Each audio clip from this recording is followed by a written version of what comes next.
कि जो वज़ाइफ हैं वो वज़ाइफ जो मैं टीवी पे बताता हूँ किसी के पूछने पे उमूमी होते हैं।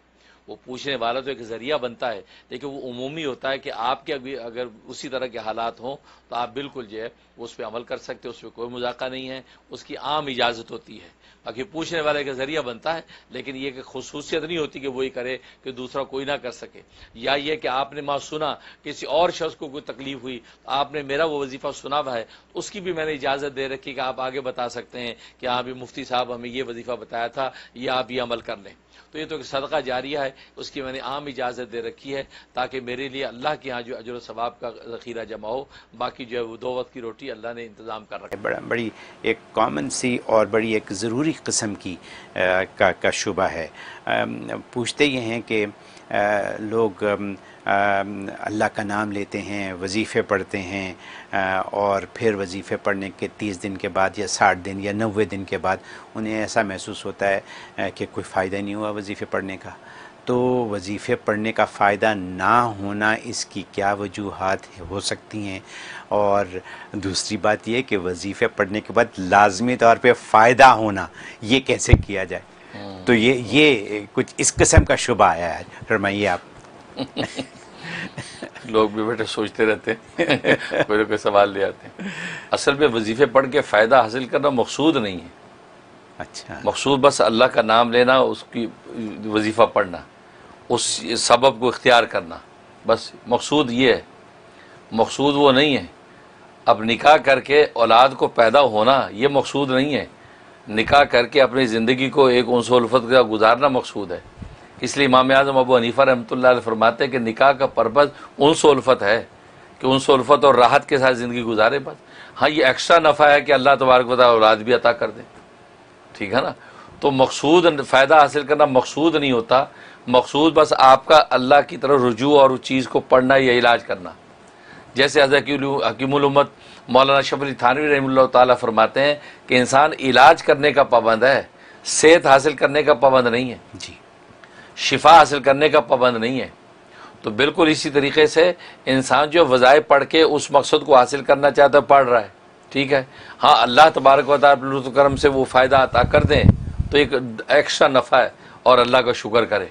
नहीं है तो आप अपने काम में लगे रहें। एक फ़कीर बेनवा गली में कहते जा रहा है, मांगता हुआ जा रहा है, तो बस उसका काम मांगना है, देने वाले का काम दे ना दे, सुबह से शाम तक खालिया चला जाए। तो लेकिन वो अपना मांगना नहीं छोड़ता, मांगता रहता है, कभी ना कभी कोई हाथ निकाल के लप दे देता आटे की। तो असल में ये बात ज़हन से निकाल देनी चाहिए कि फ़ायदा डेफिनेटली होना ही होना। अगर ये मकसद होता तो अल्लाह तबारक व तआला सूरह फातिहा में ये ना कहता इहदिना सिरातल मुस्तकीम, कि अल्लाह में सीधे रास्ते पर चला। तो सिरात मुस्तकीम में चलना मांग रहा, मंजिल नहीं मांग रहा। ये नहीं मांग रहा या अल्लाह हमें मंजिल तक पहुंचा, ये नहीं मांगा। हालांकि मंजिल मांगनी, लेकिन रास्ता मांगा है। रास्ता मांगा तो मतलब बंदे का काम सीधे रास्ते पे चलना है बस। अब मंजिल मिले ना मिले ये उसका काम नहीं है, ये उसके सुपुर्द है, वो मंजिल अता करे या ना करे। और ज़ाहिर है अल्लाह की आदत यही है, सुन्नत ये है कि जब इंसान सिरात मुस्तकीम पे चल पड़ता है तो अल्लाह फिर उसको मंजिल दे ही देता है, क्यों कहता है आगे मैं मौजूद हूँ। इसी तरीके से बंदा जब इलाज मुआलजा करता है या ज़िक्र अज़कार करके एक मकसद को हासिल करने के लिए शुरू हो जाता है तो अल्लाह की आदत ये कि वो दे ही देता है। लेकिन उसको ये समझे कि जी हमने 41 डेज़ पढ़ लिया, कुछ भी नहीं हुआ, फ़ायदा नहीं हुआ, ये तो अल्लाह के कलाम और अल्लाह के ज़िक्र की आप तौहीन कर रहे हैं। ये बात ना कहें, उसमें ये सोचे यार मेरी तरफ से कोई कमी रह गई, फिर पढ़ने में मेरे पढ़ने में कोई कमी रह गई है, तभी वो तासीर हासिल नहीं हुई। इसलिए मशाइख सिलसिला कहते हैं कि जब इंसान किसी मकसद के वज़ाइफ करने लगता है तो सबसे पहले तो उसकी अपने रूह की कसाफत साफ़ होती है, गंदगी साफ़ होती है। जब वो बिल्कुल शीशा हो जाती है रूह, अब मज़ीद अनवारात का नफ़ा आना शुरू होता है। हमारी रूह इतनी गंदी है कि जब हम पढ़ना शुरू करते तो सबसे पहले तो महल कुचैल साफ़ हो रहा है, 41 डेज़ उसी में लग गए अब अगले 41 डेज़ में जाके अब अनवारात आएंगे। तो लिहाजा बात वही है, और जितनी मैली रूह होगी उसी हिसाब से टाइम लगेगा। अब कपड़ा मैला है, ज़्यादा मैला तो ज़्यादा साबुन घिस रहे हैं, ज़्यादा उसके अंदर सर्फ लगा रहे हैं तो टाइम लगा। उसके बाद अब वो चमक गया, अब आप उसको नील के अंदर जो है वाइट कपड़े को नील के अंदर उसको चमका रहे हैं, फिर उसको खुशबू छिड़कते हैं। तो मालूम ही हुआ कि ये अपनी रूह की कसाफत या इतनी ज़्यादा है कि वह कसाफत दूर होने में 90 डेज़ लग गए आपके। अब मज़ीद अगर करेंगे अब आगे अनवारात अल्लाह अता करेंगे, क्योंकि अल्लाह की सुन्नत है कि अल्लाह ने कह दिया अल्लाह इंसान इल्ला मा सआ है कि जो आदमी वही मिलता है जो कोशिश करता है। तो कोशिश करना बंदे का काम है, मंजिल अता करना अल्लाह का काम है, वो अता करता है। ठीक है ना। तो एक ये बात। दूसरी बात ये कि बसा औक़ात पढ़ने में एतक़ाद के अंदर जो क़ुव्वत नहीं होती, क्योंकि एक बात याद रखें, ये अमलियात की जो दुनिया है, वज़ाइफ की दुनिया में आपका एतक़ाद बहुत स्ट्रॉन्ग होना चाहिए कि मैं यार रज़ा को पढ़ रहा हूँ, बस मुझे रिज़्क़ मिलना ही मिलना है, मुझे अल्लाह ने रोज़ी देनी ही देनी है, इस कॉन्फिडेंस के साथ पढ़े। ये नहीं कि यार पढ़ तो रहे हैं, पता नहीं है कैसे होगा, ना दुकान ना दफ्तर ना मुलाजमत, रिज़्क़ मिलेगा कैसे।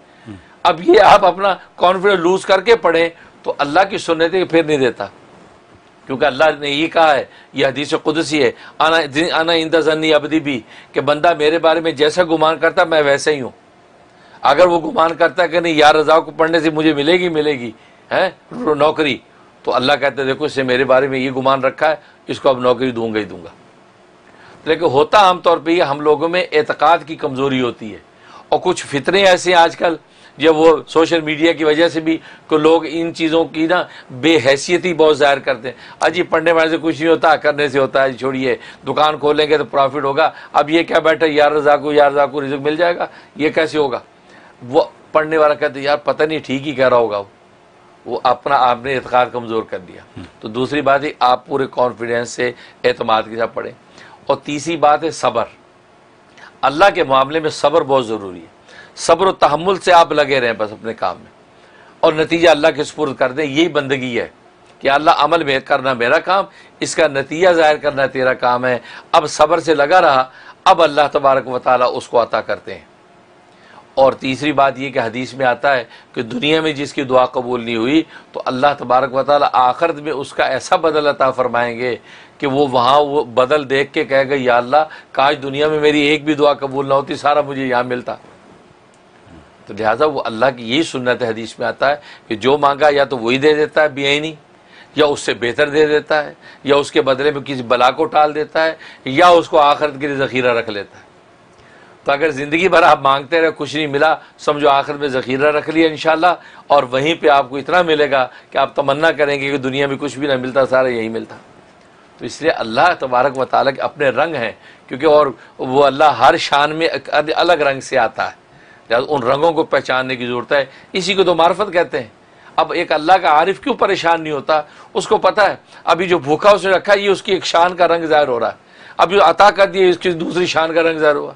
एक फिर क्या हुआ कि मेरे यहाँ से औरों को दिला रहा खिला रहा है, खुद मुझे भूखा रखा हुआ है, ये इसकी एक और शान का रंग ज़ाहिर हो रहा है। अब अलाउद्दीन साबर कलेरी रहमतुल्लाह अलैह 12 साल तक लंगर बांटते रहे, क्योंकि शेख ने कहा लंगर के पर बैठ जा, लंगर बांट। 12 साल तक लंगर बांट रहे लोगों को, खुद खाए नहीं।